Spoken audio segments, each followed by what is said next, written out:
Welcome to Abhinav Bharat Telugu 360కి స్వాగతం. ముందుగా ముఖ్యాంశాలు.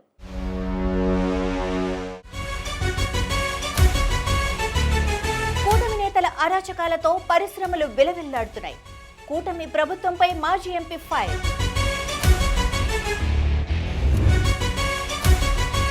నలభై 2% బీసీ రిజర్వేషన్ల విషయంలో కాంగ్రెస్ పార్టీ తర్జన భర్జన చేస్తోంది. ఇల్లందు పర్యటనలో బీజేపీ చీఫ్ పర్యటన. చండీపూర్ రాజుకు బెదిరింపులు. మైనంపల్లి హనుమంతరావుపై ఎమ్మెల్సీ దాసోజు ఫైర్.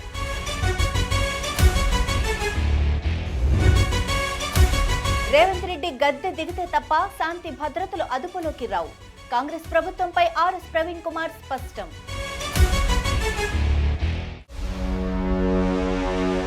ఇక వివరాల్లోకి వెళ్తే, ప్రభుత్వ స్థలాలను ప్రైవేటు వ్యక్తులకు చంద్రబాబు దారాదత్తం చేస్తున్నారని వైసీపీ నేతలు తీవ్ర ఆగ్రహం వ్యక్తం చేశారు. లూలు మాల్కు విజయవాడలోని ఆర్టీసీ స్థలాన్ని కేటాయించడాన్ని నిరసిస్తూ ఆందోళన నిర్వహించారు. ప్రభుత్వ భూములను ఇష్టానుసారంగా కట్టబెడతామంటే చూస్తూ ఊరుకునేది లేదని మాజీ MLA Malladi Vishnu, deputy mayor శైలజారెడ్డిలు హెచ్చరించారు. మొండిగా ముందుకు వెళ్తే ఉద్యమం ఉధృతం చేస్తామని స్పష్టం చేశారు. వైఎస్ఆర్ కాంగ్రెస్ పార్టీ ధర్నా చౌక్లో ఒక నిరసన కార్యక్రమం తీసుకుంది. అందులో మేమందరం కూడా పాల్గొన్నాం. ఈ రాష్ట్రంలో భూ కేటాయింపులు, ఈ రాష్ట్రంలో జరుగుతున్నటువంటి భూ పందేరాలు తక్కువ ధరకే కారు చౌకగా ఏ రకంగా ప్రజలకి మీరు సమాధానం చెప్తారు? విజయవాడ నగరంలో ఆర్టీసీకి సంబంధించినటువంటి 4 ఎకరాల 15 సెంట్లని మీకు కావలసినటువంటి కంపెనీకి చిన్న కండిషన్స్ పెట్టి, అంటే 3 సంవత్సరాల దాకా దాన్ని డబ్బులు కట్టక్కర్లేదంట. 3,30,000 చదరపు అడుగులు అమ్ముకోవచ్చంట విశాఖపట్నంలో.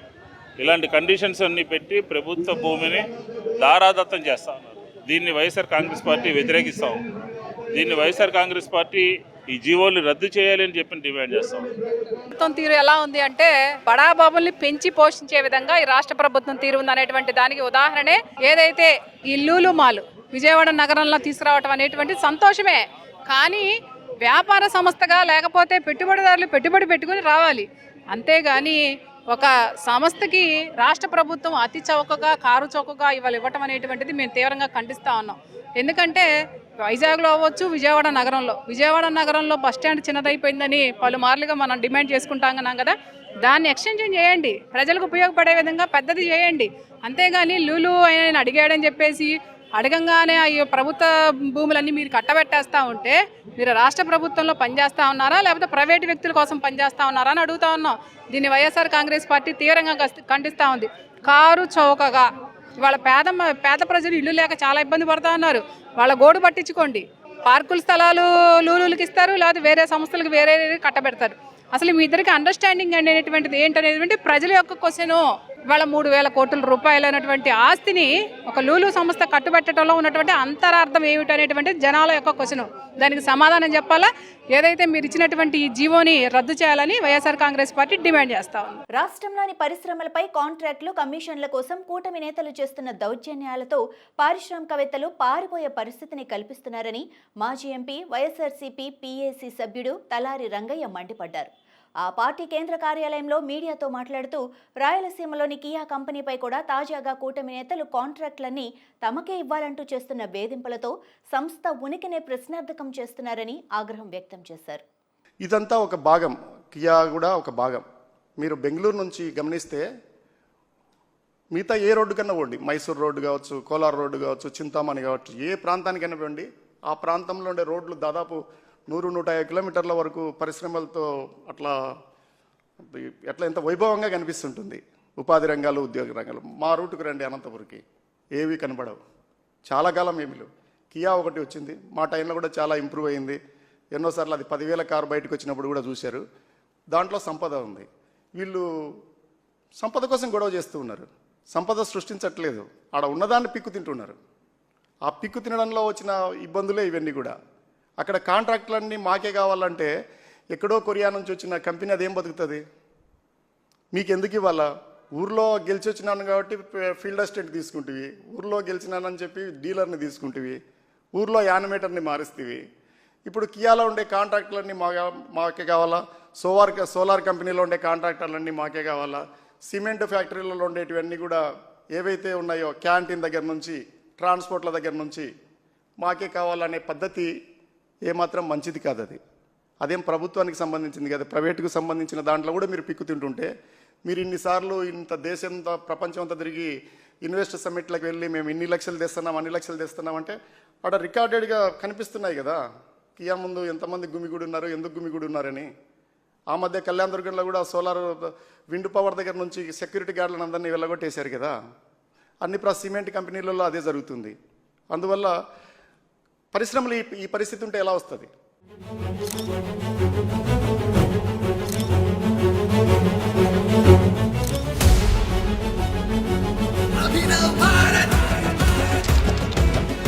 తెలంగాణ బీజేపీ అధ్యక్షుడు రామచంద్రరావు కాంగ్రెస్ పార్టీ విధానాలపై తీవ్ర స్థాయిలో మండిపడ్డారు. రాష్ట్ర అధ్యక్షుడిగా ఎన్నికైన తర్వాత ఆయన అన్ని జిల్లాల్లో పర్యటిస్తున్న విషయం తెలిసిందే.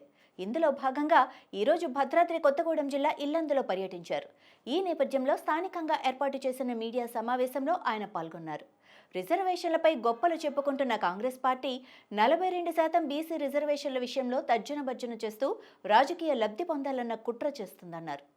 ఒకటో బీసీ రిజర్వేషన్ సంబంధించింది రాష్ట్ర ప్రభుత్వము తర్జన భర్జన చేసి బీసీలకు ఇచ్చిన మాట ఎట్లయినా నింపుకోలేము, కనీసము అందులో రాజకీయ లబ్ధి అయినా పొందుదాము అని చెప్పేసి 42% రిజర్వేషన్లో బీసీ రిజర్వేషన్లో 10% రిజర్వేషన్లో ముస్లిమ్స్కి ఇవ్వడం జరుగుతూ ఉంది.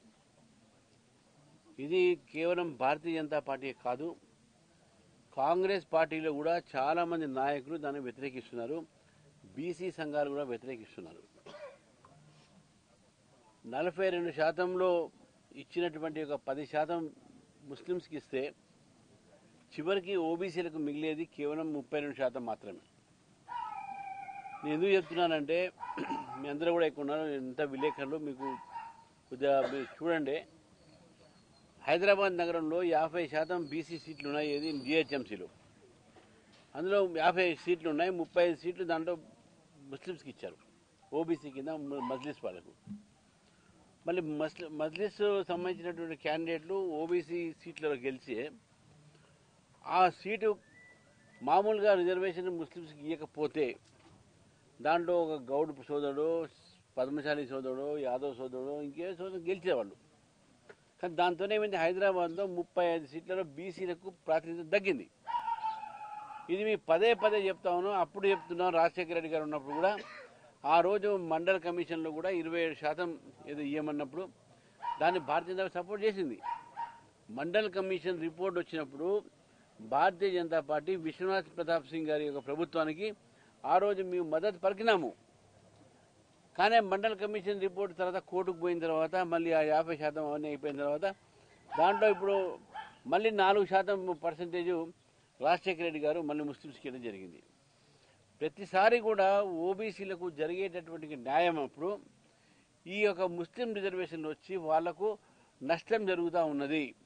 రాష్ట్ర వ్యాప్తంగా ఆగస్టు 25 నుంచి 31వ తేదీ వరకు వారం రోజుల పాటు స్మార్ట్ రేషన్ కార్డుల పంపిణీ చేయనున్నట్లు పౌర సరఫరాల శాఖ మంత్రి నాదెండ్ల మనోహర్ వెల్లడించారు. సచివాలయంలోని పబ్లిసిటీ సెల్లో ఆయన మీడియాతో మాట్లాడారు. ప్రతి నియోజకవర్గంలోనూ స్థానిక శాసనసభ్యులు, జిల్లా స్థాయిలో మంత్రులు, రాష్ట్ర స్థాయిలో ముఖ్యమంత్రి, ఉప ముఖ్యమంత్రి నేతృత్వంలో సభలు నిర్వహించి ఈ స్మార్ట్ కార్డులను పంపిణీ చేయనున్నట్లు ఆయన చెప్పారు. ఆగస్టు 25వ తారీఖు నుంచి ఈ ప్రక్రియ ప్రారంభమవుతుంది.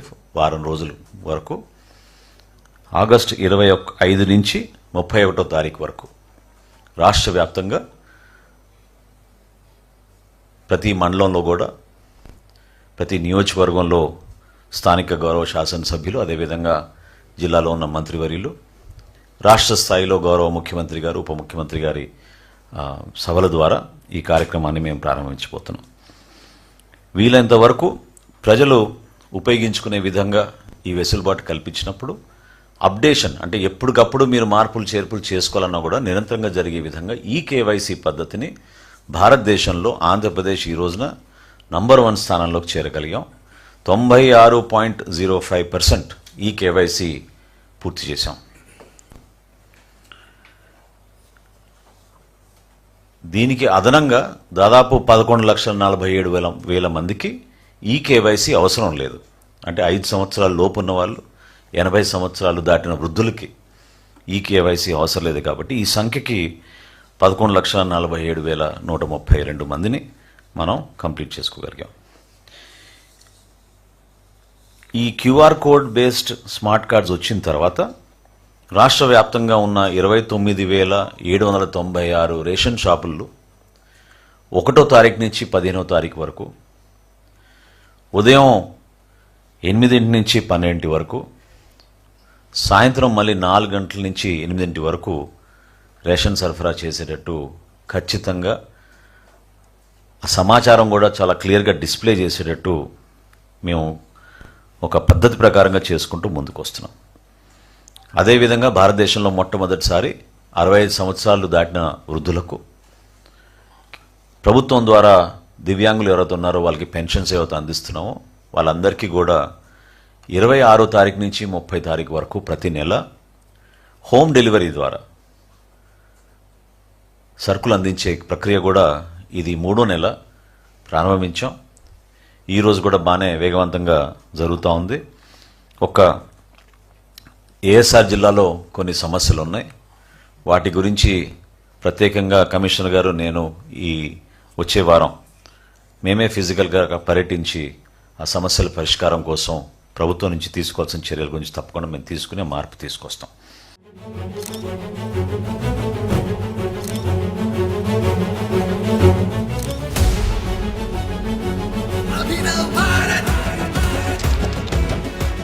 చెయ్యని నేరాలకు చెయ్యని తప్పులకు వైసీపీ నేతలను అరెస్టు చేస్తున్నారని మాజీ మంత్రి పేర్ని నాని అన్నారు. చంద్రబాబును స్కిల్ స్కామ్లో ఆధారాలతో సహా అరెస్టు చేసి జైల్లో పెట్టామని ఇప్పుడు కక్ష సాధింపులకు దిగుతున్నాడని మండిపడ్డారు. వయసు పైబడటంతో కొడుకు రాజకీయ భవిష్యత్తు కోసం జగన్మోహన్ రెడ్డి అడ్డు తొలగించుకోవాలని చంద్రబాబు ప్రయత్నిస్తున్నారని అన్నారు. చెయ్యని నేరాన్ని, చెయ్యని తప్పుని చంద్రబాబు నాయుడు గారిని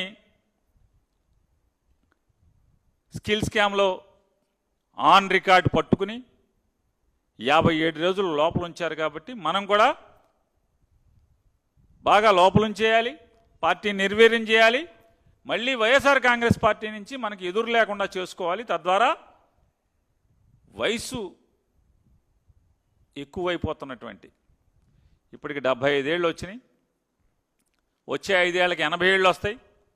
కొడుక్కి జగన్మోహన్ రెడ్డి గారి చేత అడ్డంకి లేకుండా, మిగతా వాళ్ళకైతే ఏదో ప్యాకేజీ మాట్లాడుకోవచ్చు, కానీ జగన్తో అది కుదరదు. కాబట్టి ఏదో రకంగా అడ్డంకి లేకుండా జైల్లో పెట్టి తద్వారా పార్టీని లెగలేకుండా చేయాలనేటువంటి వీళ్ళందరి సామూహిక కుట్రలో భాగమే రోజు వీళ్ళు వండి వార్చేటువంటి వార్తలు. దానిలో భాగంగానే ఇవాళ సిట్లో ఇన్ఫర్మేషన్ ఇస్తారు. ఎవరో వరుణో సందేశో లేకపోతే అగ్నో పేరు మీద ఆయన పట్టుకున్నాం, ఆడు పలానా చోట సమాచారం ఇచ్చాడు, వెళ్ళాం, 11 కోట్లు పట్టుకున్నాం. ఆ 11 కోట్లు జగన్మోహన్ రెడ్డి డబ్బులు ఇవన్నీ కూడా ఇది లిక్కర్ స్కామ్లో డబ్బులే చెప్పేటువంటి వార్త వెంటనే వండేస్తారు. మొత్తం అంతా కూడా వండేసి పొద్దు నుంచి అడావుడిగా చెప్తారు. బీఆర్ఎస్ ఎమ్మెల్సీ షంబీపూర్ రాజుకు కాంగ్రెస్ నేత మైనంపల్లి హనుమంతరావు వర్గీయుల నుంచి వస్తున్న బెదిరింపులపై ఎమ్మెల్సీ దాసోజు శ్రవణ్ తీవ్ర స్థాయిలో మండిపడ్డారు. ఎమ్మెల్సీ షంబీపూర్ రాజుకు బెదిరింపు ఫోన్ కాల్స్ వస్తున్న నేపథ్యంలో మండలిలో ప్రతిపక్ష నేత ఎమ్మెల్సీ మధుసూదనాచారి నేతృత్వంలో సైబరాబాద్ పోలీస్ కమిషనర్కు బీఆర్ఎస్ నేతలు ఫిర్యాదు చేశారు. సీఎంను కాకపోతే నేను రౌడీ అయ్యేవాణ్ణి అని స్వయంగా రేవంత్ రెడ్డి అన్నారు. సీఎం స్థాయిలో ఉండి ఇలాంటి మాటలేనా మాట్లాడేది? హైదరాబాద్ నగరంలో ప్రస్తుతం గూండాల రౌడీల రాజ్యం నడుస్తుందని అన్నారు. ముఖ్యమంత్రి గారు రేవంత్ రెడ్డి గారు గతంలో ఒకసారి ఒక ఇంటర్వ్యూలో మాట్లాడుతూ అన్నారు, నేను ముఖ్యమంత్రి కాకపోతే రౌడీని అయి ఉండేవాడిని అని చెప్పని. నేను ముఖ్యమంత్రిని కాకపోతే ఏం పని చేసి ఉండేవాడివి అంటే నేను రౌడీని అయి ఉండేవాడిని అని చెప్పని. ఓల్డ్ హ్యాబిట్స్ డై హార్డ్ అని చెప్పని ఒక సామెత ఉన్నది. ఆ సామెత ఇవాళ తెలంగాణలో ముఖ్యమంత్రి కుర్చీలో కూర్చున్నప్పటికీ కూడా కుక్కతో ఒక గుండ్రాయి కట్టిన చక్కగా కాదన్నట్టుగా ఇవాళ తన నిజస్వరూపాన్ని ఇవాళ కొనసాగిస్తున్నటువంటి ఒక పరిస్థితి ఇవాళ స్పష్టంగా చూస్తూ ఉన్నాం. Telangana is known to be a peaceful state. Particularly Hyderabad ఒక గ్లోబల్ సిటీగా అభివృద్ధి చెంది అంతర్జాతీయ పెట్టుబడులకు కేంద్రంగా మారి, మేము బాంబేలో ఉండం, మేము కలకత్తాలో ఉండం, మేము మద్రాసులో ఉండం, ఢిల్లీలో ఉండం, మేము హైదరాబాద్లో ఉంటామని చెప్పని దేశ నలుమూలల నుండి వాళ్ళ హైదరాబాద్కి వచ్చి హైదరాబాద్లో సెటిల్ అవుతున్నటువంటి ఒక పీస్ఫుల్ సిటీని, గ్లోబల్ సిటీని ఇవాళ 18 నెలల రేవంత్ రెడ్డి పాలనలో రౌడీజానికి అడ్డాగా మార్చి, గూండాయిజానికి అడ్డాగా మార్చి ఇవాళ మొత్తం బ్రాండ్ హైదరాబాద్ను, గ్లోబల్ బ్రాండ్ హైదరాబాద్ను సర్వనాశనం చేస్తూ ఉన్నారు. దానికి ప్రతీకగానే యథా రాజా తదా ప్రజ అన్నట్టుగా ఆయనే ఎట్లున్నాడు కాబట్టి మేమెందుకు తక్కువ ఉండాలన్నట్టుగా ఇవాళ మైనంపల్లి హనుమంతరావు గారు కావచ్చు, లేకపోతే ఆయన కొడుకు రోహిత్ రావు గారు కావచ్చు, వీళ్ళంతా కూడా మల్కాజ్గిరిలో మన జరిపినటువంటి ఒక దుర్మార్గమైనటువంటి ఒక రౌడీజానికి పరాకాష్ట, పచ్చి బూతులకు పరాకాష్ట, బెదిరింపులకు పరాకాష్ట ఎట్లా ఉందో చూసినాం. దీన్ని తీవ్రంగా మేము ఖండిస్తూ ఉన్నాం.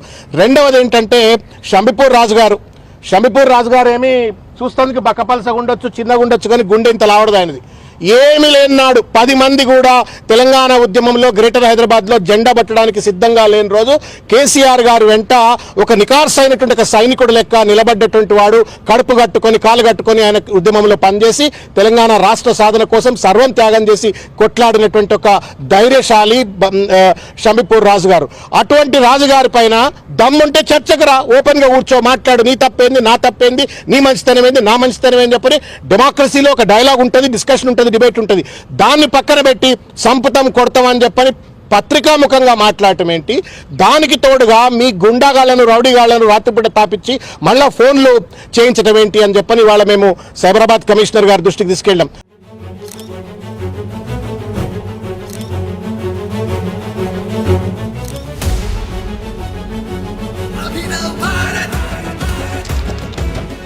రాష్ట్రంలో రేవంత్ రెడ్డి గద్దె దిగితే తప్ప శాంతి భద్రతలు అదుపులోకి రావు అని బీఆర్ఎస్ సీనియర్ నాయకుడు ఆర్ఎస్ ప్రవీణ్ కుమార్ స్పష్టం చేశారు. రోడ్డు మీద 300 వాహనాలతో ట్రాఫిక్ చేసి న్యూసెన్స్ చేసినా, బూతులు మాట్లాడుతున్నా వారిపై కేసులు పెట్టడం లేదని, తెలంగాణ గూండాల పాలైందని అన్నారు. వీళ్లు బెదిరిస్తున్న పోలీసులు పట్టించుకోవటం లేదని వాపోయారు. ఈ మైనంపల్లి హనుమంతరావు మాజీ ఎమ్మెల్యే, అదేవిధంగా మైనంపల్లి రోహిత్ రావు, వీళ్ళ ఆగడాలు విపరీతంగా పెరిగిపోతూ ఉన్నాయి. వీళ్ళు రోడ్డు మీద 300 వాహనాలతోని రోడ్డును మొత్తం బ్లాక్ చేసినా కూడా మీరెవ్వరు కూడా వీళ్ళ మీద కేసులు రిజిస్టర్ చేయడం లేదు. వీళ్ళు అనరాని భాష, అన్పార్లమెంటరీ లాంగ్వేజ్, ఓపెన్గా మీడియా ముందు పెట్రోలు పోసి చంపుతాము బిడ్డ అని కేటీఆర్ను, హరీష్ రావు గారిని బెదిరించినా కూడా మీరెవ్వరు కూడా కేసులు రిజిస్టర్ చేయడం లేదు. వాళ్ళు ఏం చేసినా కూడా కేసు రిజిస్టర్ చేయలేదు. వాళ్ళు కారు బైనెట్ మీద కూర్చొని యూనిఫామ్లో డ్యూటీలో ఉన్న పోలీస్ అధికారులను కూడా బెదిరించినా కూడా సెక్షన్ 353 ఐపీసీ కింద మీరు కేసు రిజిస్టర్ చేయడం లేదు. వీళ్ళ నేర చరిత్ర అంతా చూసిన తర్వాత కూడా మీరు వీళ్ళను పీడీ యాక్ట్ కింద జైలుకు పంపించే ప్రయత్నం చేయడం లేదు. వీళ్ళను గుడ్ బిహేవియర్ 108 ప్రొసీడింగ్స్ కింద వీళ్ళను పోలీస్ స్టేషన్కు తీసుకొచ్చి వీళ్లకు మీరు లిఖితపూర్వకంగా వార్నింగ్ ఇచ్చి వీళ్ళ మీద రౌడీ షీట్లు ఓపెన్ చేయనందువల్లనే ఈరోజు తెలంగాణ గూండాల పాలైంది. ఏమంటారు, ప్రజల చేత ఎన్నుకోబడ్డ ప్రజాప్రతినిధులను కూడా ఈరోజు వీళ్ళు బెదిరించే స్థాయికి వచ్చిండ్రు. వీళ్ళ అనుచరులను ఉసికొల్పి వీళ్ళని బెదిరించే స్థాయికి వచ్చిండ్రు. ఆయన కూడా పోలీసు శాఖ మిన్నకుండా ఉండడం కరెక్ట్ కాదు. వీళ్ళకు మీరు ఊతం ఇచ్చినట్టు అవుతుంది. ముఖ్యమంత్రి అదే భాష మాట్లాడుతున్నాడు, ఆయనే హోంమంత్రి మన దురదృష్టానికి. అదేవిధంగా ముఖ్యమంత్రి ఆంధ్ర చూసుకొని మైనంపల్లి హనుమంతరావు గారు, అదేవిధంగా వాళ్ళ కొడుకు మైనంపల్లి రోహిత్ రావు గారు విపరీతంగా గుండాగిరి చేస్తూ ఉన్నారు, భయపెట్టిస్తూ ఉన్నారు. పోలీసుల మౌనం సరికాదు. మీరు are not able to give confidence to the people of Telangana. If you can't tackle goondaism like this, then what is that you are going to assure to people of Telangana? అందుకొరకే మేము ఈరోజు మళ్ళొకసారి పోలీస్ శాఖకు రిక్వెస్ట్ చేస్తున్నాం, వీళ్ళ మీద rowdy షీట్లు open చేయండి, వీళ్ళని గుడ్ బిహేవియర్ కింద బైండ్ ఓవర్ చేయండి, అదేవిధంగా వీళ్ళని పీడీ యాక్ట్ కింద జైలుకు పంపించండి. అదేవిధంగా చివరిగా ఒకటే చెప్తున్నాం, కేసీఆర్ గారు మా అందరికి కూడా ఒక మంచి సంస్కృతి నేర్పించిండ్రు, చట్ట ప్రకారం నడుచుకునే సంస్కృతి నేర్పించిండ్రు. వీళ్ళలాగా మేము కూడా వీళ్ళ కాళ్ళు ఇరుగొట్టలేక కాదు. అంగన్వాడీ వర్కర్స్ అండ్ హెల్పర్స్ కు కనీస వేతనాలు అమలు చేయాలని యూనియన్ నేతలు డిమాండ్ చేశారు. ఆగస్టు 4వ తేదీన ప్రభుత్వం ఇచ్చిన మొబైల్స్ రాష్ట్ర వ్యాప్తంగా ఉన్న అంగన్వాడీ వర్కర్స్ రిటర్న్స్ ఇవ్వనున్నట్లు చెప్పారు. అంగన్వాడీలకు 5G నెట్వర్క్ సౌకర్యం కల్పించాలని కోరారు. మినిట్స్ కాపీ ప్రకారం టీఏ డిఏలు చెల్లించాలని, లేని పక్షంలో రాష్ట్ర వ్యాప్తంగా ఉద్యమిస్తామని హెచ్చరించారు. 3 సంఘాల ఆధ్వర్యంలో ఈ ప్రెస్ మీట్ జరుగుతూ ఉంది. ప్రధానంగా అంగన్వాడీ లక్ష్యానికి విరుద్ధంగా ఈరోజు రాష్ట్ర ప్రభుత్వం యాప్లు తీసుకొచ్చింది. బాల సంజీవని యాప్, పోషణ ట్రాకర్ యాప్. ఈ యాప్ల వల్ల అంగన్వాడీలు చాలా మానసిక ఒత్తిడికి గురవుతూ ఉన్నారు. ఒకటి, అంగన్వాడీ సెంటర్లకు వచ్చే సరుకులు మొత్తం ఫోటో క్యాప్చర్ చేయాలి, ఈకేవైసీ చేయాలి, అట్లనే ఎఫ్ఆర్ఎస్ తీస్తేనే లబ్ధిదారులకు సరుకులు ఇవ్వాలి అని చెప్పేసి రాష్ట్ర ప్రభుత్వం ఒత్తిడి చేస్తూ ఉంది. 2022లో అంగన్వాడీలకు ఫోన్లు ఇచ్చారు, కానీ ఆ ఫోన్లు దాదాపు 90% చెడిపోయినాయి. ఇచ్చింది 2GB నెట్టే, కానీ ఈ యాప్ల దెబ్బకి ఎక్కడా ఈ ఫోన్లు పనిచేయట్లేదు. అంగన్వాడీ సెంటర్ల సరుకులు వచ్చినా కూడా లబ్ధిదారులు వచ్చి కూర్చుంటే ఫోటో క్యాప్చర్ కాకపోతే మీరు సరుకులు ఇవ్వద్దు అని చెప్పేసి ఒత్తిడి చేస్తూ ఉన్నారు. మన రాష్ట్రంలో చాలా ప్రాంతాలు, మారుమూల ప్రాంతాలు, ఏజెన్సీ ప్రాంతాల్లో కానీ, గ్రామాలు, హ్యామ్లెట్ విలేజ్ల్లో కానీ అసలు సిగ్నల్సే ఉండట్లేదు. వాళ్ళు వచ్చినప్పుడు కొన్ని చోట్ల సర్వర్లు పనిచేయట్లేదు. దీనివల్ల అసలు మానసిక ఒత్తిడికి గురవుతూ ఉన్నారు. ఎట్టి పరిస్థితుల్లో ఈ ఫోన్లు పని చేయాలి అంటే అంగన్వాడీ సెంటర్ నిర్వహణకి ట్యాబ్లు ఇవ్వాలి, 5G నెట్ ఇవ్వాలి అని చెప్పేసి మేము ఈ సందర్భంగా డిమాండ్ చేస్తూ ఉన్నాం. ప్రభుత్వం ఉండి వైఖరిని ఆలోచన చేయాలి. Anganwadi workers and helpers union తరఫున మేము డిమాండ్ చేస్తున్నాము. మాకు కనీస వేతనాలు 26,000 పెంచాలనేసి గత ప్రభుత్వం కూడా పెద్ద ఎత్తున పోరాటం చేశాము. ఇంతవరకు వేతనాలు ఊసేలేదు. ఇప్పుడున్న చంద్రబాబు నాయుడు మాత్రం వేతనాలు పెంచుతామని పెద్ద హామీలు చేశారు. ఈ హామీలు నిలబెట్టుకోవాలనేసి మేము డిమాండ్ చేస్తున్నాము. అదేవిధంగా మినీ వర్కర్లు మెయిన్ వర్కర్లుగా గుర్తించాలి.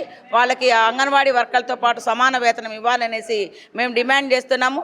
యాప్లన్నీ కలిపి ఒకే యాప్ ఇవ్వాలి.